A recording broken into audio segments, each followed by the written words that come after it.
လူအများစုကစကားများလို့ရှိရင်နိုင်အောင်ကက်ကက်လန်ပြန်ပြောကြတယ်အဲ့ဒါကြောင့်မှစကားများလို့ရှိရင်မနိုင်ကြတာပေါ့ဘာဖြစ်လို့လဲဆိုတော့က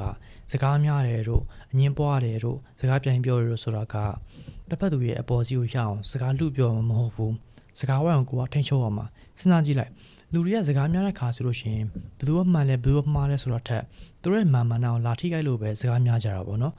်လူအများစုကလူတွေမြင်မှာသူတို့ကမှန်ကန်တဲ့သူတွေအဖြစ်နဲ့တတ်မှတ်ခံမှာထက်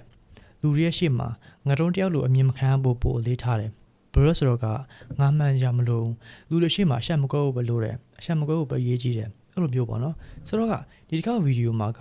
Greek philosopher တွေဖြစ်တဲ့ Socrates တို့ Aristotle တို့ပြီးတော့ဒီ Niccolo Machiavelli တို့အစရှိတဲ့တမောင်းဝင်ပုဂ္ဂိုလ်တွေပြန်မြောက်ပေးခဲ့တဲ့စကားများတိုင်းစကားပြောတိုင်းအမြဲတမ်းအနိုင်ရစေမယ့်နီလန်တူကိုပြန်မြောက်ပေးပါမယ်။ Okay ဒီနီလန်တွေကိုမြောက်ဝေခင်စီမင်းစည်းကမ်းတစ်ခုတော့မှတ်ထားရမယ်။အဲ့ဒီစီမင်းစည်းကမ်းက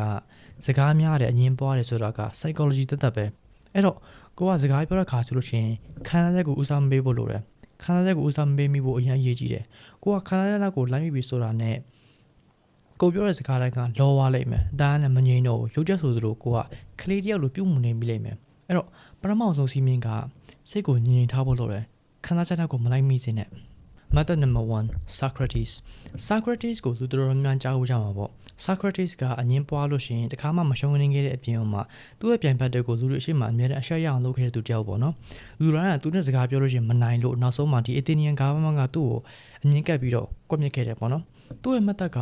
I know nothing ငါဘာမှမသိဘူးဆိုပြီးတော့ခံယူထားတာပေါ့သူ့ရဲ့ method ကအရန်ရုပ်ရှင်တယ် Socrates ကလူတယောက်နဲ့စပြီးတော့စကားများပြီးဆိုတာနဲ့အငင်းပွားဖို့မလုပ်ဘူးသူမှန်ကြောင်းနဲ့တက်တက်ပြဖို့မလုပ်ဘူးတစ်ဖက်သူအပေါ်စီရနေတဲ့လိုက်ပြီးတော့ပြောမနေဘူး तू ကလုံအောင်ဆန့်ကျင်ဘက်ကိုပဲလုပ်တယ် तू ကဘာမှမသိသူလို့ဘာမှမတတ်သူလို့ဟန်ဆောင်ပြီးတော့မိကုန်းနေမိတယ်အဲ့တော့ तू နဲ့စကားပြန်ပြောနေတဲ့ပြိုင်ဘက်တွေက confidence နဲ့စွတ်တက်ပြီးတော့မာမာနာနဲ့စွတ်တက်ပြီးတော့စကားရေးစွတ်ပြောရတာပဲအချောင်းရင်းကလူတဘာဝအရာလူသားတွေ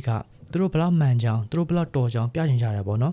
ဒီဥစ္စာကို Socrates ကနားလဲတယ်အဲ့တော့အဲ့ဒါကိုအသုံးချပြီးတော့ Socrates ကတစ်ဖက်သူကိုမိကုန်းနေပဲလိမ့်မိတယ်တစ်ဖက်သူကကျတော့ငါတော်လာပြီငါတက်လာပြီဆိုပြီးတော့မန်ထောင်ပြီးတော့စကားတွေဆိုပြောမိလိမ့်မယ်အဲ့ဒီခါဆိုလို့ရှိရင်သူတို့ပြောတဲ့စကားတွေထဲမှာအမားတွေပါလိမ့်မယ်အဲ့ဒီခါဆိုလို့ရှိရင် Socrates ကတစ်ဖက်သူပြောတဲ့စကားတွေထဲကအမားတွေကိုထောက်ပြပြီးတော့မိကုန်းဆက်မိတယ်တစ်ဖက်သူရဲ့ရှင်းအောင်မြင်တဲ့စကားတွေကိုထောက်ပြပြီးတော့မိကုန်းဆက်မိတယ်သူ့ရဲ့ပြိုင်ဘက်ကစကားများလေလေအမားပါလေလေပဲနောက်ဆုံးမှာသူ့ရဲ့ပြိုင်ဘက်ကပဲငတုံးတယောက်လိုမျိုးလူရှိမှရှက်ကွဲတာပေါ့နော် Socrates က method ကလူသားတွေရဲ့သဘာဝကိုပဲပြန်အသုံးချပြီးတော့အနိုင်ယူတာပေါ့ဒီ method ကြောင့်ပဲလူတွေကသူ့ကိုစိတ်ဆိုးပြီးတော့နောက်ဆုံးမှာသူကကွပ်မျက်ခံခဲ့ရတာပေါ့ Method number 2 Niccolo Machiavelli ဒီဗီဒီယိုကိုကြည့်နေသူတွေထဲမှာ Niccolo Machiavelli ကဘယ်သူလဲဆိုတော့မသိရတဲ့သူတွေအများကြီးရှိမှာပေါ့နော် Niccolo Machiavelli က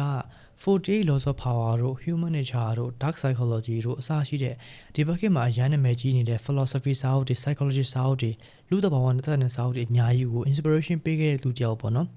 psychology တို့ philosophy တို့နဲ့သက်ဆိုင်တာဆိုလို့ရှိရင် Niccolo Machiavelli ကအရန်နာမည်ကျော်ကြတဲ့ပုံကိုယ်တူပေါ့သူ့အကြောင်းကိုသက်သက်ဗီဒီယိုလုပ်ပေးမယ် Machiavelli ရဲ့ယုံကြည်ချက်ကလူသားတွေကအမှန်အမှားထက်ဘယ်ဟာပို့ပြီးတော့မြင်လို့ကောင်းလဲဆိုတဲ့ပုံမှန်တရားပဲဂိူးဆိုင်တယ်လူတယောက်ကမှန်အောင်လုပ်တိုင်းဘဝမှာနိုင်မရဘူးအဲ့ဒီခံယူချက်ကိုအခြေခံပြီးတော့သူကနေရာတိုင်းအတွက်နီးနဲ့အများကြီးကိုပြသပေးခဲ့တယ်ပေါ့နော်စကားပြောလို့ရှိရင်နိုင်အောင်ပြောရတဲ့ပတ်သက်ပြီးတော့ Niccolo Machiavelli ရဲ့နီလန်ကအရန်ရုပ်ရှင်သူတို့အရန်နဲ့ထိရောက်တယ် Machiavelli ရဲ့နီလန်ကစကားဝိုင်းမှာပြိုင်ဘက်ကိုအနိုင်ယူခြင်းနဲ့ဆိုလို့ရှိရင်တိုက်ခိုက်တာတို့စကားလူပြောတာတို့မလုံးနဲ့အဲ့လိုဆိုလို့ရှိရင်တစ်ဖက်သူကသူတို့ရဲ့မာနကိုလာထိတယ်ဆိုပြီးတော့အတကုံညင်းတာတို့စကားနဲ့ပြခုခံတာတို့လုပ်လိမ့်မယ် psychology ရဆိုလို့ရှိရင်လူသားတွေကသူတို့ရဲ့မာနကိုလာထိလို့ရှိရင်သူတို့မားနေတော့မှအမားဘက်ကနေပဲရက်တည်လိမ့်မယ်ဆိုတော့ Machiavelli ရဲ့နီလန်ကသူတို့နဲ့တဖွဲ့တယ်ဒါမှမဟုတ်သူတို့နဲ့အမြင်တူတယ်ဆိုပြီးတော့ထင်သွားအောင်လုပ်မင်းပြောတာအထိပဲရှိတယ်မင်းပြောတာငါနားတယ်ဟုတ်တယ်ငါလည်းအဲ့လိုပဲတွေးနေတာအဲ့လိုမျိုးပေါ့နော်အဲ့လိုဆိုလို့ရှိရင်တော့သူတို့ကကိုယ်ရန်သူလို့မမြင်တော့ဘူးအဲ့လိုဆိုလို့ရှိရင်တော့သူတို့ defense ကရော့သွားပြီပေါ့သူတို့စိတ်ထဲမှာကိုယ်နဲ့စကားပြောတာကိုခုခံစရာမလိုတဲ့ပုံမှန်စကားဝိုင်းလိုပဲမြင်သွားလိမ့်မယ်အဲ့ဒီခါကျမှသာသူတို့ခံယူချက်ကိုနှစ်ခါပြန်တွဲမိအောင်မေးကုန်ပြီအချိန်တွေပြောင်းလဲသွားလို့ရှိရင်ဘာဆက်လုပ်မလဲဟိုဟာဖြစ်လို့ရှိရင်ဘာဆက်လုပ်မလဲဒီဟာဖြစ်လို့ရှိရင်ဘာဆက်လုပ်မလဲဘာညာပေါ့ကွာသူတို့ရဲ့ခံယူချက်ရဲ့လွတ်နေတဲ့နေရာဟာကွက်ကိုဓာတ်ရိုက်ထားမပြဘဲနဲ့မိတ်ဆွေတယောက်လိုဟန်ဆောင်ပြီးတော့မိကုန်းနဲ့ပဲမေးတာပေါ့အဲ့လိုဆိုလို့ရှိရင်တော့သူ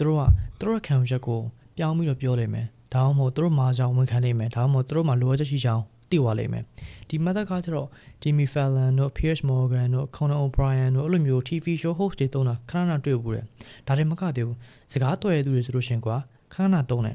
ဒါကကျတော့ မိမပြတ်စေဘဲနဲ့စကားနိုင်စေမှနီးလန်းပေါ့ Method number 3 Aristotle က great philosopher တယောက်ဖြစ်ပြီးတော့သိပ္ပံတို့ philosophy တို့ economic တို့ linguistic တို့ပကြီးတို့အစရှိတဲ့ပညာရေးတွေနဲ့ပတ်သက်ပြီးတော့အရန်ထူးချွန်တဲ့ပုံကိုယ်တူပေါ့နော် Aristotle ကအကြံဉာဏ်အများစုကအရန်လက်ယဉ်ကျေးသူတို့အရန်လက် professional ဆန္ဒမလို့လူတိုင်းသုံးလို့ရတယ် Aristotle ကခံယူချက်က